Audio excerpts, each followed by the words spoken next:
Saya sudah tadi pagi ketemu dengan Gapri ya, Gabungan Pengusaha Rokok Indonesia, dan ada beberapa orang di situ, antara lain dari Jarum, dari Gudang Garam, dari Bismillah, siapa lagi gitu beberapa. Ya kita masih diskusi macam-macam, mereka memberi masukan banyak sekali, cuma kelihatannya mesti dipilah-pilah lagi masukannya karena cukup rumit. Kayaknya mereka juga bingung masukan apa yang pas. Tapi saya minta mereka tulis masukannya lagi, diskusi antara mereka sehingga masukannya nggak menguntungkan satu atau merugikan yang lain. Tapi satu hal yang saya diskusikan dengan mereka, apakah saya perlu merubah tarif cukai ya? Tahun 2026 mereka bilang asal nggak dirubah udah cukup. Ya udah, saya nggak rubah. Tadinya padahal saya mikir mau nurunin, dia minta saya ya udah, dia bilang udah cukup ya udah, jadi salahin mereka aja sendiri.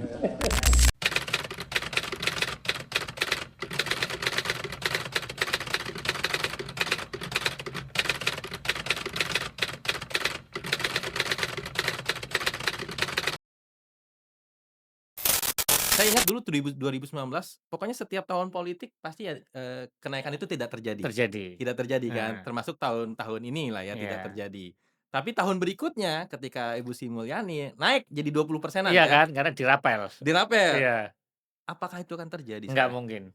Saya Wah nggak ini yakin, luar biasa nih nggak mungkin. prediksinya. Yakin? Yakin saya nggak mungkin dirapel. Kalaupun, kemungkinan bisa jadi malah enggak loh. Tahun ini enggak, tahun depan enggak. Tapi kan kalaupun naik mungkin sinyalnya sekitar 5 sampai 10 lah, Sangat kecil sekali. sangat kecil. Kalau mimpi Indonesia Emas 2045, itu memang pengen, beneran pengen ya, isu kesehatan, pengendalian rokok itu jangan pernah dilupakan. Karena ini adalah faktor penting membuat Indonesia Emas 2045. Kalau ini dibiarkan bisa jadi Indonesia lemas 2045.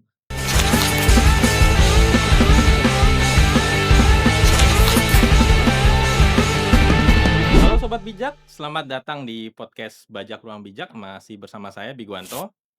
Belakangan ini kita diramaikan dengan isu terkait dengan cukai rokok dan terkait dengan informasi-informasi PHK di industri rokok yang ternyata belakangan kita ketahui bahwa informasi itu adalah informasi yang salah. Dan kita juga tahu bahwa sekarang kita sudah mempunyai Menteri Keuangan baru setelah sekian puluh tahun kita bersama dengan Ibu Sri Mulyani. Dan sayangnya memang statement-statement Menteri Keuangan baru, cenderung mendiskreditkan terkait dengan upaya pengendalian rokok atau pengendalian tembakau, terutama terkait dengan, cukai yang belakangan ini kita sudah mendengar secara bersama-sama dan cukup viral informasinya, kata-kata yang keluar seperti Firaun dan sebagainya, atau bahkan misalnya beberapa statement-statement yang, menurut kami itu cukup kontroversial. Nah, untuk meng-clear-kan, apa namanya, informasi ya, agar bisa, informasi dan data yang kita dapatkan adalah informasi dan data yang valid dan akurat, saya sudah bersama dengan ekonom dari Universitas Indonesia, Pak Teguh Dartanto. Selamat siang, Pak Teguh. Siang Mas. Sehat, Pak? Alhamdulillah baik. Pak Teguh adalah dekan di Fakultas Ekonomi dan Bisnis Universitas Indonesia tahun 2021 sampai 2025. 2025. Baru berakhir Juni. Juni kemarin akhir Sekarang udah, lumayan bebas berarti ya, Pak, ya? bebas sehingga bisa ke sini. Kalau enggak repot ya, Repot. ngatur jadwal. Pak Teguh, terima kasih banyak sudah hadir. Kita senang ada ekonom, apa namanya, menjelaskan kepada, teman-teman semua terkait dengan, ya cukai, terkait dengan, kondisi ekonomi dan sebagainya. Saya mulai dengan pertanyaan, pertama terkait dengan makroekonomi. Sebenarnya kondisi ekonomi kita ini seperti apa sih sekarang, Pak Teguh? Iya, kalau kita berbicara dengan angka statistik memang statistiknya kelihatannya indah ya, pertumbuhan ekonomi kita 5,12%. Tetapi antara statistik makro dengan apa yang dirasakan masyarakat ini memang agak berbeda. Kalau saya suka ngomong agak puitis ini antara angka dan rasa tak lagi sama gitu. Sehingga memang ini, kondisinya memang apa ya, kurang begitu, baiklah sebenarnya Iya secara iya. ekonomi apalagi di level masyarakat ya, sehingga banyak sekali isu-isu mengenai bukan hanya isu lagi ya, mungkin PHK dan juga penurunan daya beli Iya. masyarakat itu nyata gitu. walaupun itu memang tidak ter-capture dengan baik di data-data makro gitu. Termasuk salah satunya, yang memicu kemarin demonstrasi besar-besaran ya, Iya. kericuhan ya? Iya, itu apa, demo besar-besaran itu kan tadi, antara angka dan rasa nggak lagi sama, maka muncullah unjuk rasa gitu Ya, kan. ada kesenjangan Iya, ada kan? kesenjangan informasi antara makro dan mikro yang dirasakan masyarakat, ya plus mungkin juga ada faktor, apa, informasi, media sosial yang itu yang bisa men-generate, apa ya, demo yang lebih luas. Iya. Pastinya juga ya ada korban ya, itulah yang membuat simpati yang luar biasa Ya, dari betul, masyarakat ya itu ya, ada sendiri. banyak pemicunya lah ya. Iya Baik, saya mau membahas mengenai, sektor manufaktur iya dan tembakau karena memang, iya itu tujuan iya podcast ini salah iya iya. satunya membahas itu. Sebenarnya kondisinya gimana sih? Karena selama ini kan, industri selalu bilang bahwa, sedang suffering gitu, Iya. suffering. Ya kalau industri manufaktur di Indonesia ini memang, terus menurun bukan hanya industri rokok. Seluruh industri dan secara ekonomi di Indonesia ini, sektor manufacturing itu secara proporsi di dalam perekonomian itu selalu menurun. Makanya kita selalu menyebut bahwa kita itu mengalami deindustrialisasi. Mhm. Sehingga isu industri manufaktur ini ya semua industri merasakan hal yang sama gitu, nggak hanya satu sektor aja gitu loh. Deindustrialisasi itu apa sih, Artinya, sederhananya? deindustrialisasi artinya bahwa kontribusi sektor industri, terutama manufaktur di dalam perekonomian itu semakin mengecil. Nah, karena kalau semakin mengecil apa, sektor industri itu makanya, bisa mengakibatkan, kecilnya penyerapan Tenaga tenaga kerja? kerja. Nah, itu terjadi karena seharusnya di dalam ekonomi apa, pembangunan ekonomi itu secara gradual, pertama pertanian, Mhm. setelah pertanian maka pindah ke industri manufaktur, setelah itu baru ke jasa-jasa. Di Indonesia ini loncat, dari pertanian langsung mencoba loncat ke services. Nah, industri kita itu nggak kuat. Nah, sedangkan di sektor jasa itu kan kebutuhan skill-nya kan lebih tinggi dibandingkan manufaktur. Sedangkan SDM kita itu sebenarnya kualifikasinya itu hanya untuk support manufaktur. Sehingga yang terjadi adalah, banyak sekali ya itu tadi, banyak sekali orang-orang yang seharusnya kerja di pertanian, manufaktur pindah ke sektor jasa, tapi karena skill-nya nggak mencukupi, makanya akan bekerja di sektor jasa yang produktivitasnya rendah. Mohon maaf, akhirnya banyak yang misalnya menjadi di gig economy, misalnya jadi Gojek, jadi itu kan sektor jasa. Nah, seharusnya memang yang memberikan, apa, sektor manufaktur itu seharusnya memang salah satu sektor yang bisa diandalkan untuk menyerap, apa, tenaga kerja dan juga pekerjaan yang layak di situ gitu. Tapi Mhm. kita itu melakukan jumping. Ini Camping. sebenarnya PR dari kita puluhan tahun yang lalu, tapi sampai sekarang tuh nggak pernah ada penyelesaiannya gitu. Oke. Sektor manufaktur memang mengecil. Mmm, Jadi bukan cuman di industri rokok, mmm, tapi saya pengen spesifik mmm, terkait dengan industri rokok. Apa mmm. benar mereka tuh suffering? Ya ini kan secara, apa, secara kondisi manufaktur turun semua. Dia juga menurut saya sih turun sih enggak sih, data-data menunjukkan, revenue naik, Iya. produksi naik. Sebenarnya sih, rokok itu ya sebagai industri sebenarnya masih dalam kondisi bukan declining yang luar biasa. Mhm Tapi mhm. kalau data-data menunjukkan masih, revenue-nya naik, produksinya naik. Kalau kita ngomong produksi naik kan itu nggak menunjukkan bahwa ini sedang Iya. mengalami Harusnya ya. harusnya. Yang rame itu kan belakangan sebenarnya gudang garam. Apa ini hanya masalah, apa, internal gudang garam saja? Ya menurut saya ini kan, apa ya, isu di internal, perusahaan tapi menurut saya, ikut menunggangi yang ada di nasional yang lagi ribut gitu loh. Ya kan setiap perusahaan kan ini sekarang, pasti akan apa, berkompetisi ya. Di antara pemain besar juga pasti akan berkompetisi dan juga ada, perusahaan-perusahaan yang menengah kecil kan juga bagaimanapun mereka Berkompetisi tahu lah, ya. berkompetisi dan mungkin pasar yang di lokal itu bisa jadi dikuasai oleh yang menengah kecil tadi gitu loh. Ya kan menarik juga bagaimana kita memanfaatkan momen lah ya. Iya, riding the wave Ya ya. riding the Nah ini wave. juga ngomong-ngomong soal itu ya, memanfaatkan momentum dan sebagainya. Sepertinya ini juga dimanfaatkan untuk, mendorong pemerintah untuk menurunkan tarif cukai atau paling enggak untuk tahun depan tidak ada kenaikan cukai. Menurut Anda ada ke Ya arah sana nggak sih? ya pastilah, karena memang, dengan menteri baru ini menurut saya momen lah bagi apa ya, bagi apa, industri bukan hanya rokok ya, mencoba untuk memanfaatkan momen nakut-nakutin pemerintah juga, tarif atau apapun kalau dinaikkan nanti bisa seperti pati loh. Wah, itu Nah, iya. kan Nah, ini nah menarik nih. nah, Padahal kan pajak dan cukai beda ya? ya beda, Esensinya beda. esensinya bisa Mau totally coba ya beda, karena masyarakat termasuk, netizen-nya Bajak Ruang Bijak, ada ya beberapa komentar, "Industri rokok tuh dikasih pajak tinggi." Saya bilang, "Bedakan antara cukai dan beda. pajak." Mungkin Pak Teguh bisa Ya jelaskan. gini, di dalam literatur memang kadang kita, disamakan ya kalau, namanya tobacco taxation ya. Ya, tapi itu kan sebenarnya di dalam bahasa bahasa Inggrisnya seperti itu. Tetapi biasa di Indonesia itu memang dipisah ya antara pajak dan juga cukai. Filosofi dari cukai itu adalah, dikenakan untuk barang-barang yang sebenarnya, untuk konsumsi barang-barang yang nggak baik gitu loh. Sebenarnya cukai itu untuk mengendalikan, Konsumsi, konsumsi, makanya cukai itu nggak hanya di rokok, minuman beralkohol. beralkohol juga dikenakan cukai kan. Fungsi utama cukai itu adalah mengendalikan konsumsi, dan uang cukainya itu harus dikembalikan untuk itu tadi, Upaya upaya untuk mengurangi konsumsi dan juga hal-hal yang lain yang ditimbulkan dari konsumsi itu, gitu loh. Sedangkan pajak itu memang sifatnya adalah pungutan ya, pungutan. dan sifatnya memang, penggunaannya harusnya lebih fleksibel ya untuk alokasi macam-macam, tetapi pajak yang ini adalah fungsinya adalah fungsi, redistribusi, Mhm, mengambil dari yang kaya mhm, dan itu distribusikan untuk kurang. yang kurang itu kan, apa, yang bawah yang untuk pembangunan kan. Nah, sehingga kalau cukai filosofinya itu dianggap sebagai pendapatan agak nggak pas. Ya, iya. Tujuan utama cukai itu adalah berapa besar nanti produksinya itu turun. Kalau dikasih cukai tinggi masih naik terus berarti cukainya belum efektif. Belum Ini efektif. filosofis secara teori ya. Mhm. Artinya kalau dengan pengambilan cukai itu produksinya harus semakin lama semakin turun.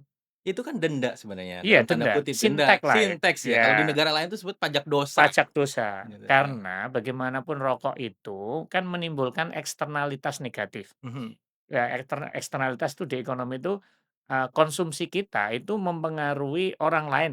mhm. Orang lain tuh nggak dapat, manfaatnya gitu loh, malah dapat keburukannya gitu. Kalau misalnya minyak wangi kan yang lain jadi wangi enak ya, kalau kalau rokok ini asap rokok kan bisa menimbulkan penyakit macam-macam. Sehingga sebenarnya cukai itu adalah untuk mengkoreksi dampak negatif itu. Mhm, mhm, mhm, iya. Dan ini kayaknya, Pak Menteri yang baru juga kurang memahami perbedaan itu ya, karena Iya. keluar statement, 57% Firaun lu gitu ya. Ya. Ini saya juga, mikir gitu antara 57% dengan Firaun nih apa gitu, saya rasa Firaun juga nggak segitunya gitu.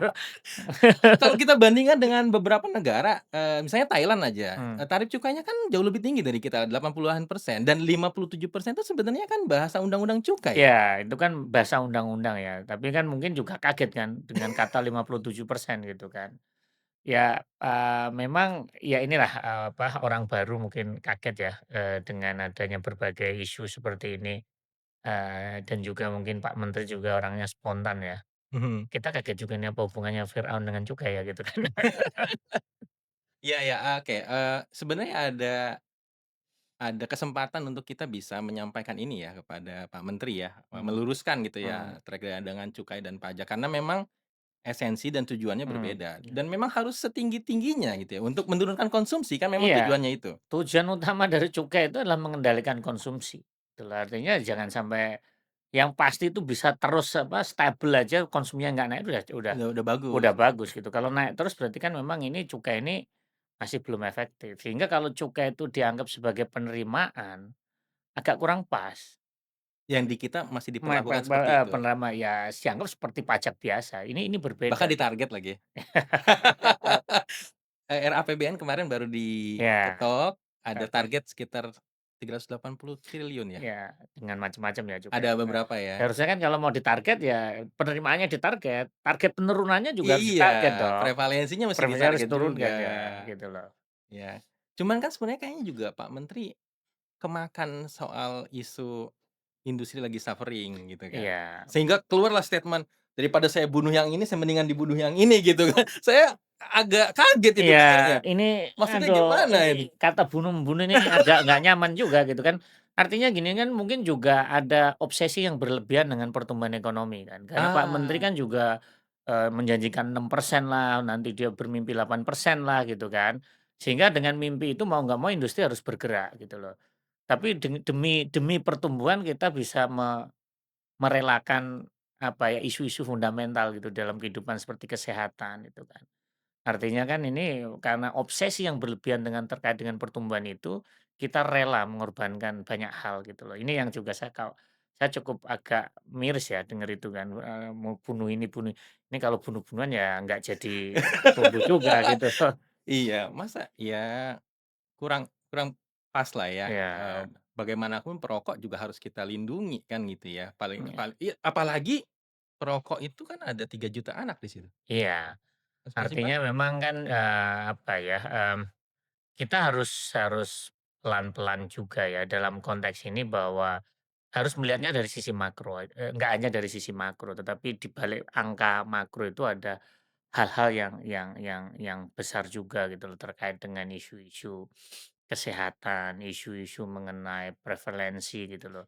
Ini kan, selalu dianggap bahwa rokok ini, penyelamat lah ibaratnya kan, memberikan cukai, penerimaan negara, memberikan lapangan pekerjaan, itu kan macam-macam lah sebenarnya.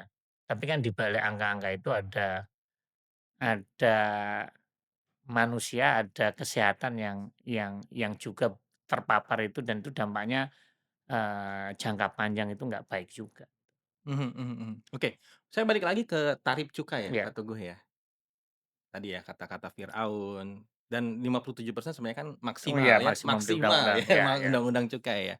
Dan tahun ini kan sebenarnya tidak ada kenaikan cukai, betul ya? Terakhir kan 2024 kita Iya, mengalami itu. iya, Pantas nggak sih industri minta tahun depan nggak ada kenaikan cukai lagi? ya industri industri pastilah namanya, Pasti dia minta, pasti tapi minta. pantas nggak pemerintah, menerima itu?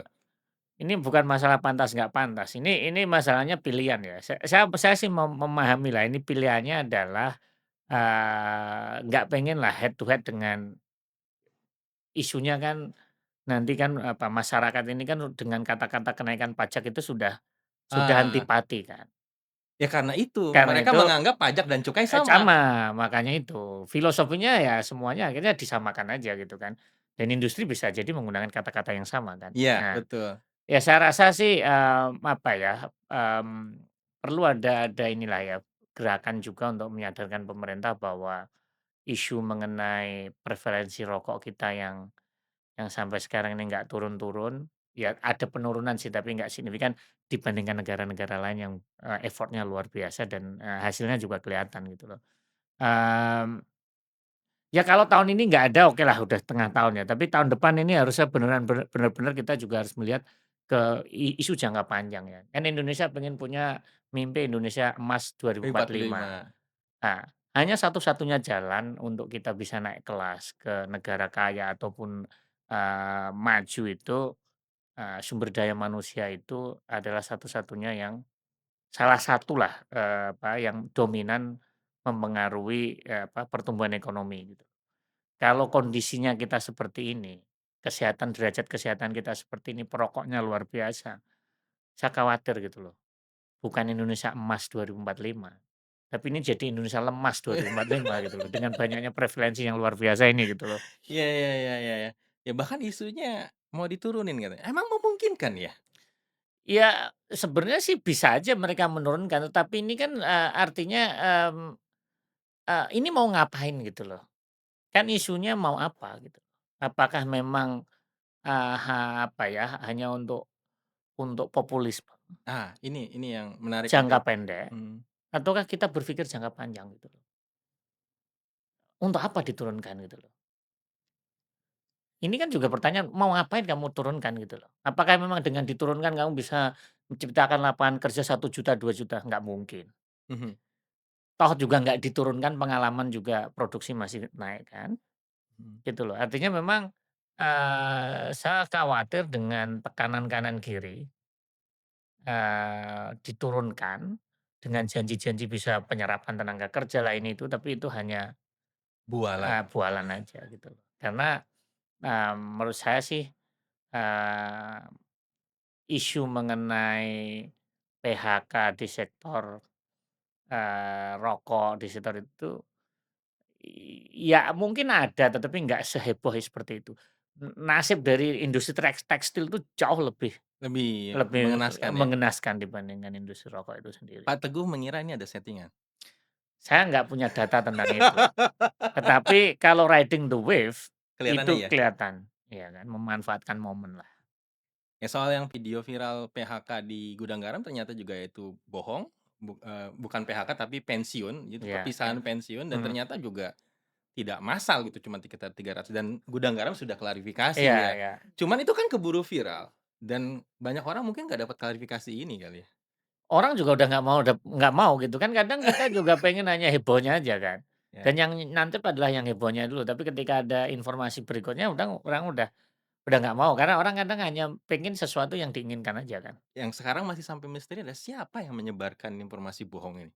Kita nggak tahu, tetapi ya memanfaatkan momen lah. Oke. Oke, saya balik kepada Ya, tenaga kerja. mhm. Ini kan selalu klaimnya industri.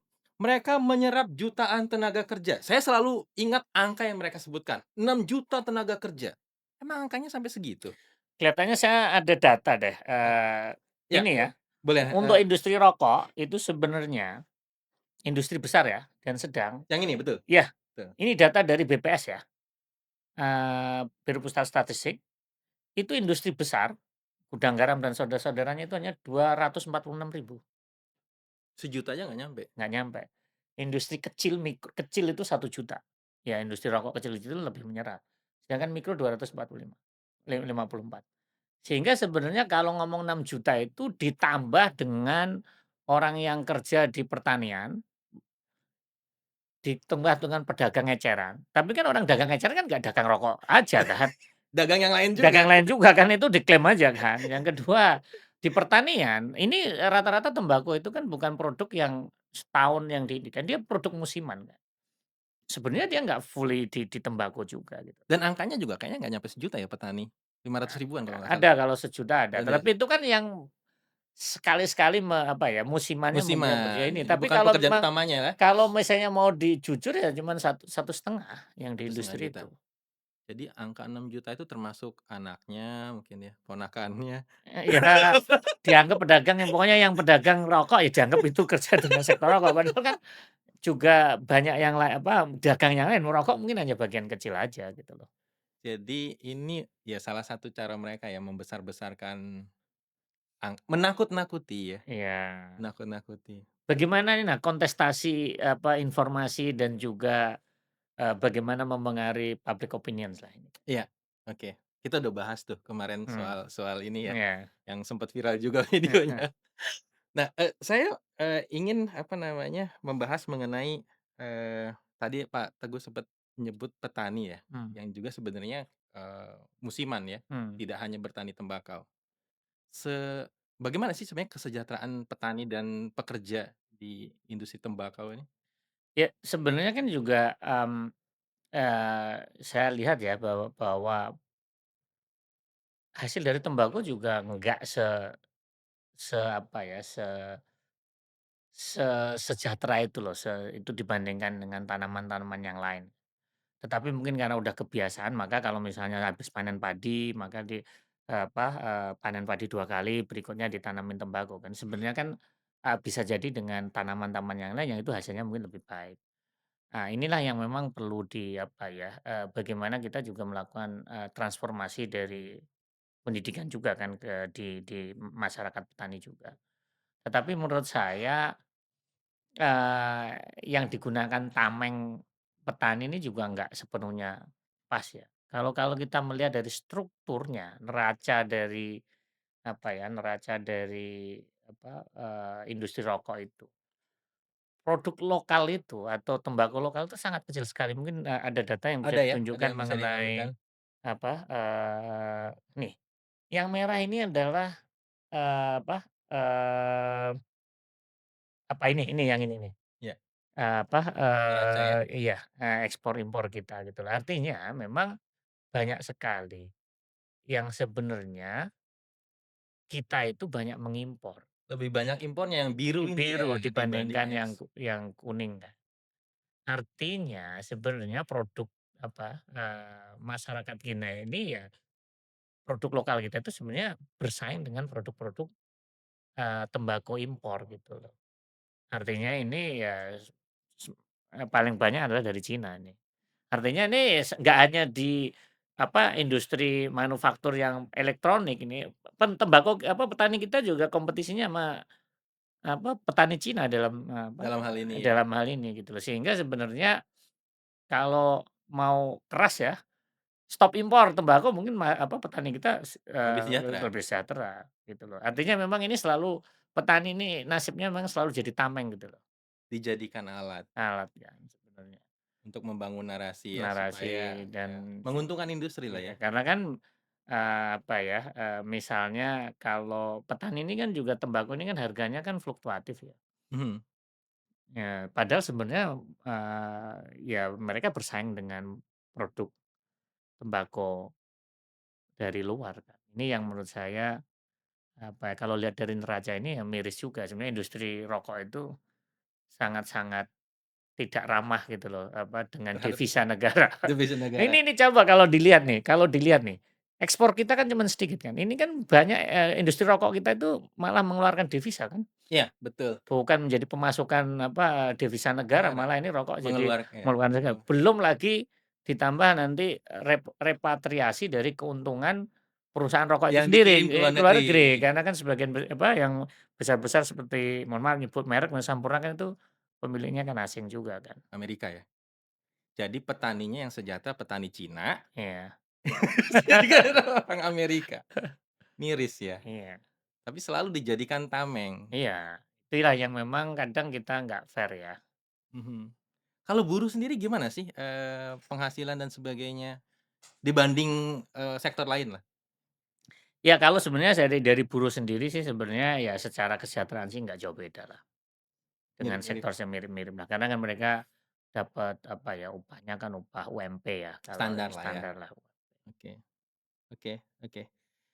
Nah, ini, menarik ya, dari sisi, ekonomi kita sebenarnya kehilangan. Sementara, ini kalau misalnya bicara mengenai tarif cukai, tahun ini kan kita nggak ada Hmm. kenaikan. Tahun depan kalau menurut Pak Teguh idealnya berapa sih tarifnya? Susah. Susah ini susah karena saya memahami gitu. Mungkin saya ngomong idealnya berapa pun mungkin nggak akan didengerin juga gitu kan. Karena memang, obsesinya berbeda gitu loh, apa ya, apa, obsesinya berbeda dari menteri yang sekarang ya, lebih condong bagaimana obsesi pertumbuhan itu kan, bagaimana industri ini bergerak ya. Ya menurut saya kalau memang ini menjadi sinyal ya, tetap harus ada kenaikan sih. Oke. Berapa Terlepas dari pendapat Menteri Keuangan yang mmm, sekarang tuh cenderung pengennya populis, menurut Pak Teguh idealnya berapa kenaikan? Kan rata-rata biasanya kita 10%. Saya ingat dulu 2019, pokoknya setiap tahun politik pasti ya, kenaikan itu tidak terjadi. terjadi. Tidak terjadi kan, Heeh, termasuk tahun-tahun inilah ya tidak iya. terjadi. Tapi tahun berikutnya ketika Ibu Sri Mulyani naik jadi 20%-an Iya ya, kan, karena dirapel. dirapel. Iya, Apakah itu akan terjadi nggak sekarang? mungkin. Saya Wah, nggak ini yakin, luar biasa nih nggak mungkin. prediksinya. Yakin? Yakin saya nggak mungkin dirapel. Kalaupun, kemungkinan bisa jadi malah enggak loh. Tahun ini enggak, tahun depan enggak. Tapi kan kalaupun naik mungkin sinyalnya sekitar 5 sampai 10 lah, Sangat kecil sekali. sangat kecil. Oke, ya sementara perokok kita, masih tinggi ya? Iya, kalau kita lihat prevalensi rokok kita dan effort kita ini saya juga cukup surprise dengan data membandingkan beberapa Ada ya? negara. Ada. Coba kita lihat Coba lihat, data perokok, perokok antar negara. Coba lihat, ini Indonesia nih. yang mana? Indonesia yang Oh, di yang ini, tahun yang tengah. 2007, 2012, 2017, nggak ada perubahan. Coba Nepal yang sama-sama ribut sama kita. Preferensinya turun. Ini yang bawah ini adalah kesejahteraan, Ah, miskin, kaya, oke, ya. Ini miskin kaya lah. Ini dari kelompok paling miskin, ini kelompok paling pakai kaya. kaya. Di Nepal, kan dulu ini sama lah, 75% lah, ini laki-laki ya. Heeh, Tapi kan mereka bisa menurunkan nih 2000 apa, 2000 apa, 11 ya, menurun kok rokoknya. Di Indonesia ini sama, nggak jauh beda. jadi perokok itu jumlahnya masih sama, produksi juga, sebenarnya meningkat, Hmm. tapi mereka teriak sedang kesusahan. Yang sebenarnya yang kita duga adalah masalah internal, tapi dibawa-bawa jadi Gi isu nasional. gini sebenarnya kalau kalau dilihat dari sisi makro ya, itu kan apa, produksinya masih naik, Heeh, ya kan? Ya, perokok juga masih banyak. Tapi ini kan masalah keuntungan yang, kurang jadi cukai ini aja, ini urusan urusan cuan internal aja. Kalau biasanya kemarin dapat triliunnya misalnya 8 triliun atau 8,5, terus sekarang sekarang dapat misalnya cuma 6,6 kan ya hilang. padahal masih untung Ya masih lah, nggak mungkin nggak untung. Industri ini industri yang sangat menguntungkan. dan, Adiktif, barang yang adiktif kan nggak akan, orang bisa langsung berhenti begitu aja kan. istilahnya apa, elastis ya? Inelastis, Inelastis iya. inelastis. Gimana tuh coba, Gini, rokok itu kan barang sifatnya adiktif ya, adiktif itu orang nyandu ya. Karena mhm, nyandu, di-charge harga berapapun, orang cenderung akan tetap mengkonsumsi. Bisa jadi karena adiktif,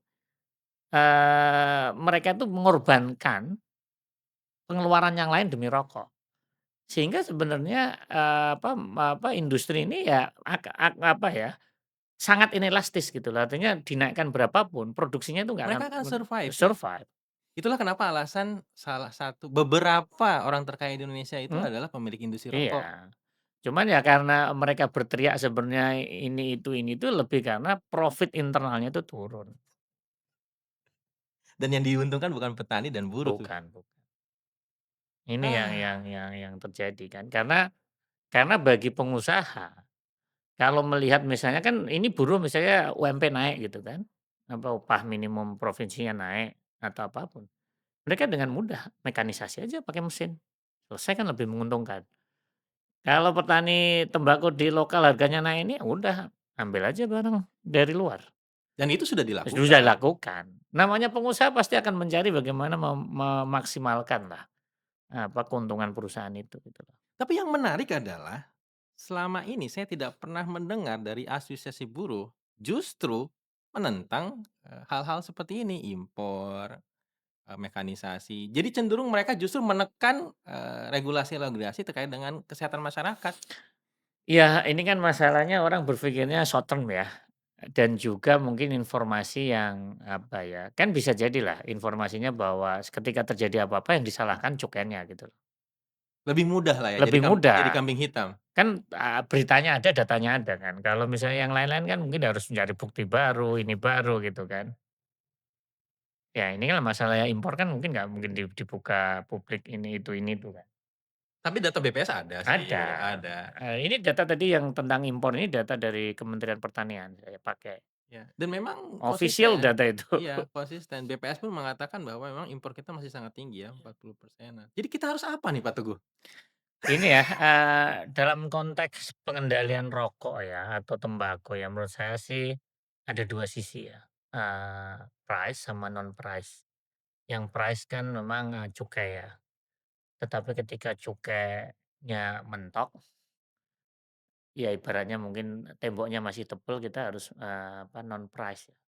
Bagaimana apa ya, membuat ruang gerak merokok ini lebih susah lah. Itu kan kemarin cukup kaget gitu loh ketika tentang kereta api terus ada ide, ada gerbong ini kan kayak setback gitu loh. Iya iya iya iya. Kayak apa, mengintroduce nanti di pesawat ada ruang rokok gitu kan.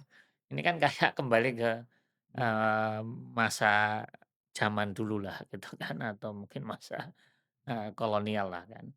Tapi menurut saya yang sekarang juga selain ini ya, kalau memang ada tembok besar mungkin yang mendorong, bagaimana non non non non pri fiskal ya non non fiskal. price itu yang bisa kawasan tanpa rokok, bagaimana di lingkungan sekolah, radiusnya itu benar-benar di apa ya, dipastikanlah bahwa apa, akses anak-anak terhadap rokok ini nggak semudah itu gitu.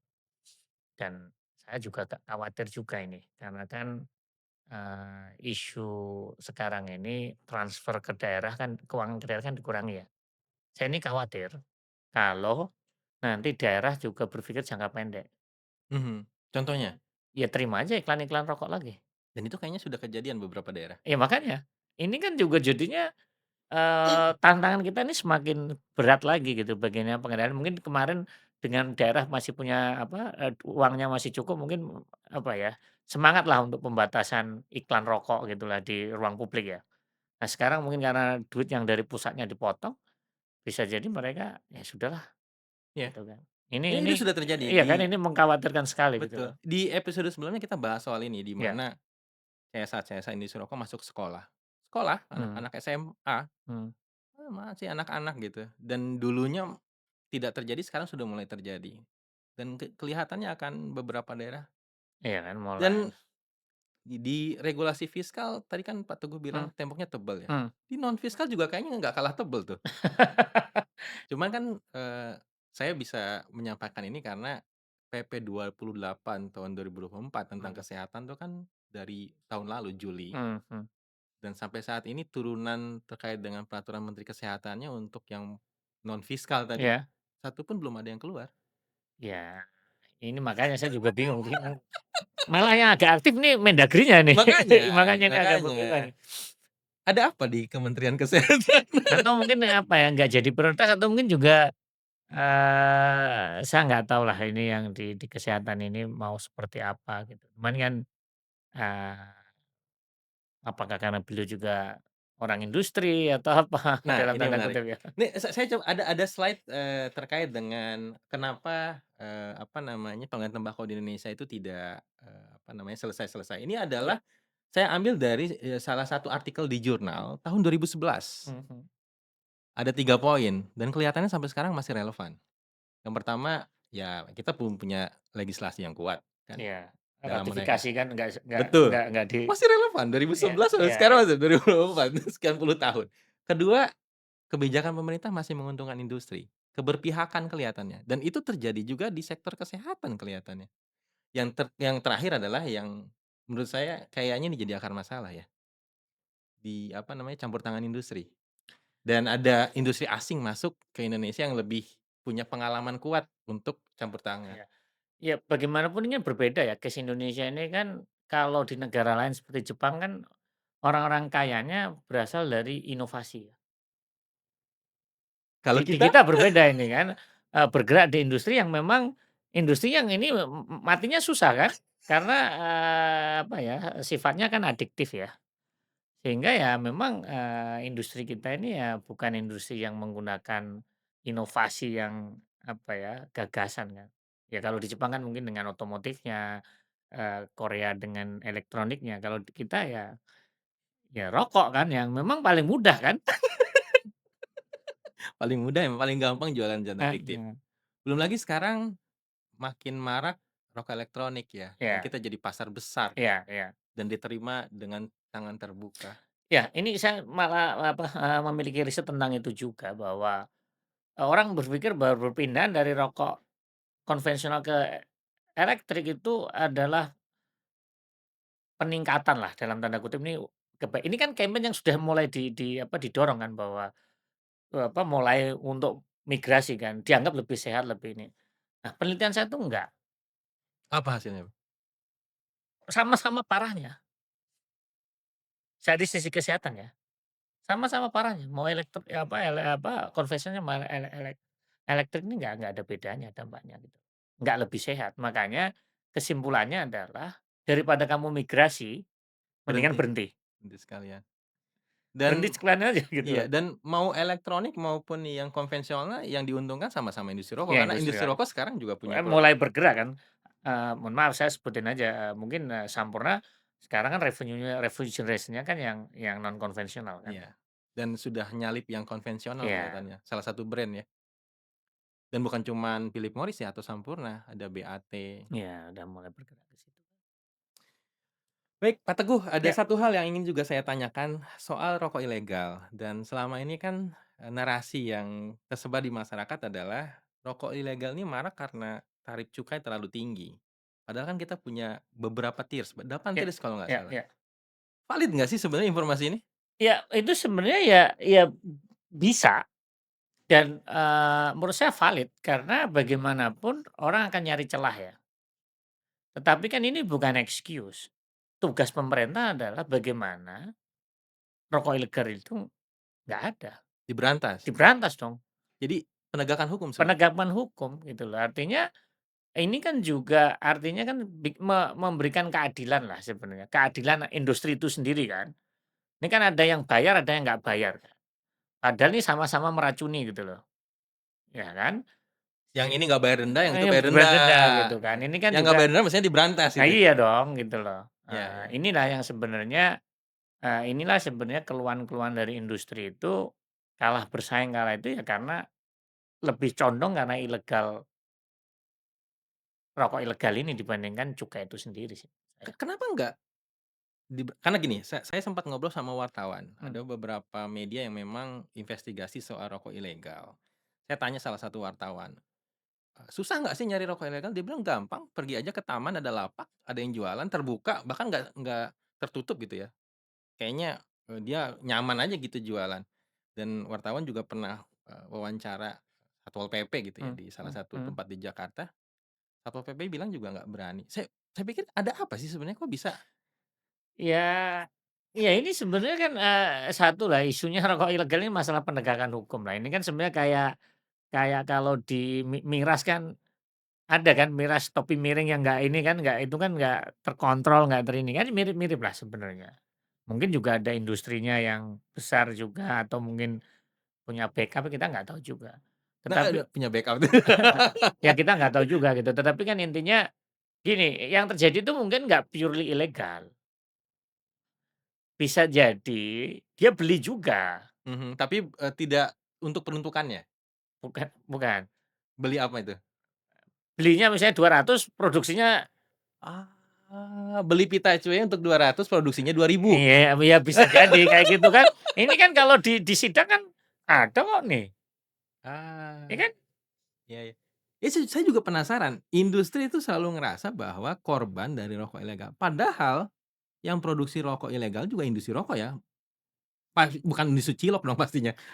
Iya, mungkin gini, mungkin apa ya, industri ya kemungkinan kan industri-industri yang ilegal-ilegal ini kan mungkin industri apa, industri yang dalam konteks kecil ya. Heeh. Ya kan, pemain-pemain kecil yang memang menguasai daerah gitu loh. Mungkin kan ini kalau yang industri besar-besar yang brand-brand besar itu kan, pasti dia nggak berani lah untuk nakalan kan, dalam konteks kan mesti gampang di ini kan. Sehingga inilah yang membuat merasa mungkin penetrasi pasarnya terhambat dengan yang lokal, harganya sudah sangat jauh Oke. sekali gitu loh. Itu yang membuat, apa ya, mungkin keluhan-keluhan itu semakin besar dan kencang sekali gitu loh. Ya, terus kemarin kalau nggak salah ada statement dari Gudang Garam ya, yang Mhm. mengatakan bahwa kita akan memproduksi rokok murah. Celah itu ada ya, tadi yang Tears itu? Ya iya, maksudnya kan ya ini market-nya ada gitu loh. Market-nya ada, dan itu besar, mungkin karena dia nggak apa ya, karena besar kan, sehingga mereka pengen head to head dengan yang kecil-kecil tadi. Dan itu memungkinkan karena layar cukai Layar kita juga ini kan, sehingga kan karena layarnya panjang ya orang tinggal pilih aja kan. iya, jadi tarifnya itu ada yang ribuan per batang, ada yang Iya, ada ratusan kecil perak bahkan. heeh. Ya tapi kan nanti kalau misalnya gudang garam masuk ke situ terus dia pakai mesin, ya ya mati juga nanti yang kecil-kecil ini kan. Kan itu kan sebenarnya memang nggak segampang ini sih memang mengatur ini kan, karena memang, industri kecil kan memang akan dia kan tangan ya, Mhm. skill ketek tangan dan layarnya kan paling kecil ya. Nah Tapi saya karena Pak Teguh bahas mengenai, apa namanya, tangan ya, apa mmm, namanya, produksi pakai mmm, tangan. Salah satu hasil investigasi di media itu menyatakan bahwa industri rokok ilegal pun sebenarnya mereka pakai mesin, karena ternyata dengan mudah mereka bisa membeli mesin. iya, Memang nggak ada regulasinya ya untuk iya membatasi? iya ada, tapi bagaimana kembali lagi kan law enforcement itu kan. Ya kalau ngomong aja pakai tangan, tapi kan bisa jadi di belakang sih kita Mesin. nggak tahu juga. Oke, Pak Teguh, Ya, terakhir, apa yang mau disampaikan? Kalau punya kesempatan ngomong sama Pak Menteri Keuangan, Pak Purbaya. mmm, kalau mimpi Indonesia Emas 2045 itu memang pengen beneran pengen ya, isu kesehatan, pengendalian rokok itu jangan pernah dilupakan. Karena ini adalah faktor penting membuat Indonesia emas 2045. Kalau ini dibiarkan bisa jadi Indonesia lemas 2045. Oke, terima kasih banyak Pak Teguh. Baik, Sobat Bijak, kita sudah mendengarkan, obrolan dan diskusi bersama dengan ekonom dari Universitas Indonesia, Pak Teguh. Mudah-mudahan ini bisa bermanfaat untuk kita semua dan menjelaskan secara jelas dan ringkas ya terkait dengan cukai rokok dan apa bedanya dengan pajak. Kalau kamu suka konten ini silahkan share, atau kalau kamu punya komentar silahkan tulis di kolom komentar. Dan jangan lupa untuk subscribe channel kita, dan terima kasih. Assalamualaikum warahmatullahi wabarakatuh. Bye.